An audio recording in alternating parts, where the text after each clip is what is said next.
Hi everybody, welcome back to my channel. Thank you for joining us. If you're new here, welcome. Make sure you hit the like and subscribe button. If you've been here, thank you for joining me again. And I'm hoping that I can get you some of the information that you need. So today, I'm going to be answering one of the questions that I've received about the Beetles gel polish. Some people are having problems with their gel polish, so I'm going to do a troubleshooting snippet here for you. And with our Beetles gel polish, Beetles actually has stuff on their website for troubleshooting. So I'm going to go ahead and read through these, and I'm going to tell you what they recommend for their product. And then I'm also going to give you any tips that I might have that I've found in my personal experience during my 20 plus years of doing nails. So get your notepad ready to go and stay tuned. Seeing eyes of mine, you see, there are no trees inside of me. In this desert, I can look at you. Too much. Okay, are we ready? I got my coffee in hand. Duncan, American runs on Duncan, but so does Nicole. Okay, so Beetles question number 1. How do I prevent chipping and peeling? If you are having this problem, direct from their website, this is their recommendation. Nail prep is essential.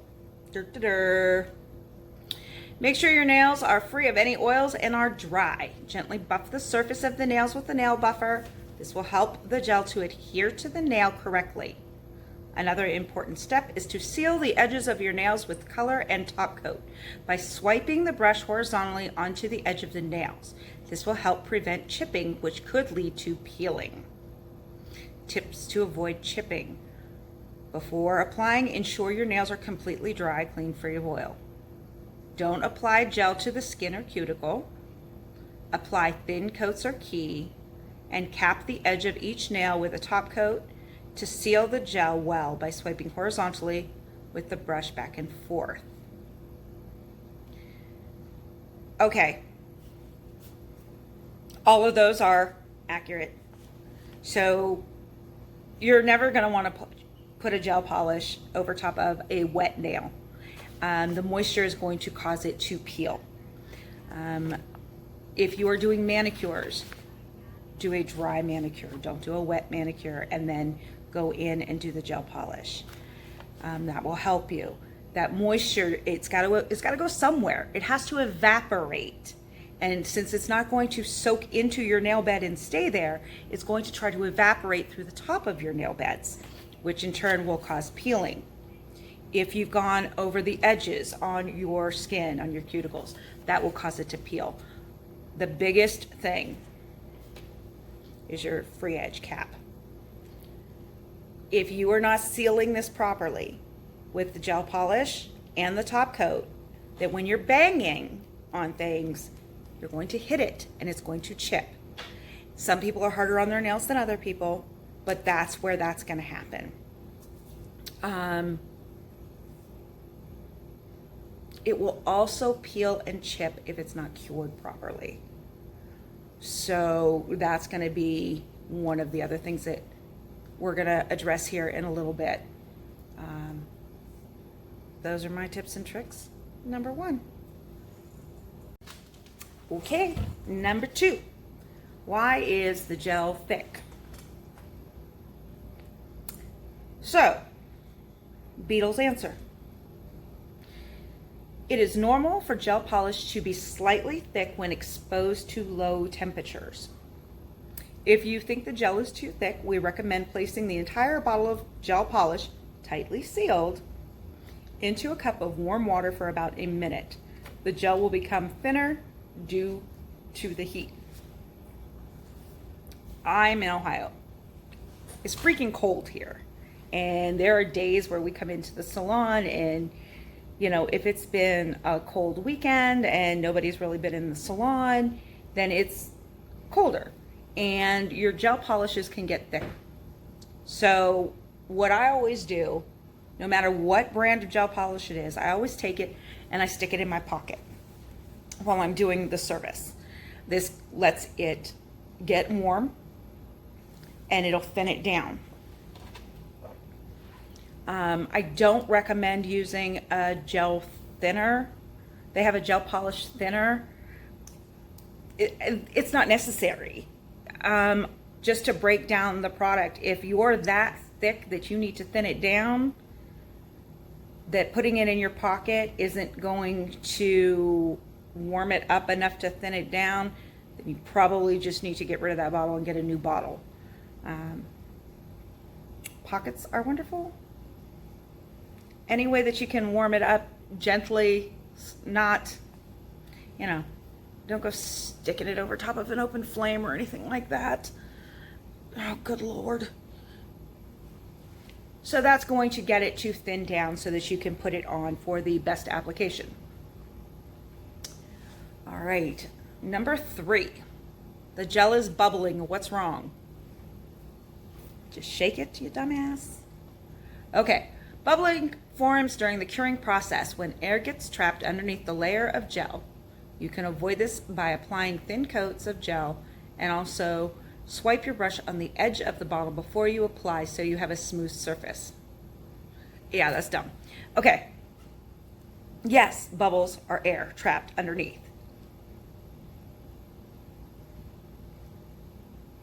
You can avoid this by putting thin coats. Okay. Or you can not shake the shit out of these little bottles. There's a reason why you see nail techs roll. Because if you shake, you get all kind of air bubbles in them things. Don't shake or roll. Don't shake or roll. Gets rid of your air bubbles. Give stuff time to settle down if you've got a product that you put air bubbles into because you were shaking it when you shouldn't have. Give it time to settle and leave those air bubbles disperse a little bit before you apply the polish. And then you should be able to apply thin layers for the best adhesion. All right, over on to number 4. Beetles tip number 4. Question, why is my gel wrinkling after I cure it? Have you ever done somebody's nails, thought that they looked great, awesome, and they leave and then they text you a picture later, says, why are my nails doing this? And you got little wrinkles in them. You know what I'm talking about? Or sometimes you put them in the light and they come out and they're like just a hot mess, all wrinkly, and you're like, son of a bitch, I gotta redo these. So here's what you do. The gel starts to wrinkle. This could be improper curing for the layer that's underneath. This is similar to bubbling. We recommend thin coats and to fully cure the gel under the lamp based on the wattage and strength of the bulbs. Every lamp is different. Do you hear the words coming out of my mouth? Every lamp is different. But they recommend to cure in an LED a minimum of 60 seconds, UV 2 minutes. When I first started doing the reviews on the Beetles polish, I went through and I read the little inserts and stuff that come in the package. And actually within their inserts, it's even longer than 60 seconds. It's 90 seconds. So if you are trying to do a 30-second cure on a Beetles gel polish, you might be getting just that surface layer cured, but you are not getting it to fully penetrate all the way through. So once again, thin layers are going to cure faster, neater, cleaner, much more functional. When it's too thick, it just doesn't penetrate and cure. So no thick layers. And watch your light. Different lights out there, they react different. They have different wattages, different strength, different amounts of bulbs, different bulb placement within the light itself. I did a review on the different lights. You can go and check that. I believe the link to that in the description box. If you want to go back and see some of my reviews, I compare several of the different lights that you can use for gel polish. Okay. Let's go on, choose the next one. The gel won't cure. Help. Beetles says that their gel is formulated to cure under a UV LED lamp. There are many nail lamps out there, and each lamp has different wattage. We cannot promise how long it will take in the lamp being used to cure the gel. However, we recommend a minimum of 60 seconds with an LED and 2 minutes with a UV. If you are looking for a new lamp, we suggest our starter kit with our Beetles 48-watt lamp. It is a great value, and we are confident it will cure your Beetles gel polish.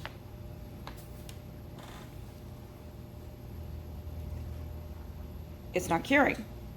Do you have bad bulbs? Have you exceeded the amount of time that you've kept your light and you need to replace your light? You're going to find out that if everybody's got coming in with the same fingers that are breaking or chipping or peeling, chances are it's not them, it's you and your light. Once again, go see the light video. I go into all that for that. And yeah, the last question for this is why their lamp doesn't come with a bottom plate. They said it's not a necessary part, so they removed it, and I disagree. I do think that that bottom plate is necessary. Okay, so that's what the Beetles website says.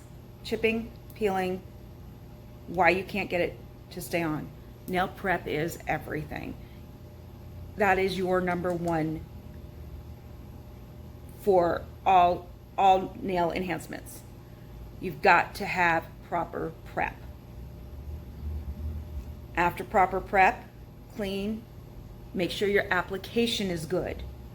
Thin, no bubbles, capping those free edges.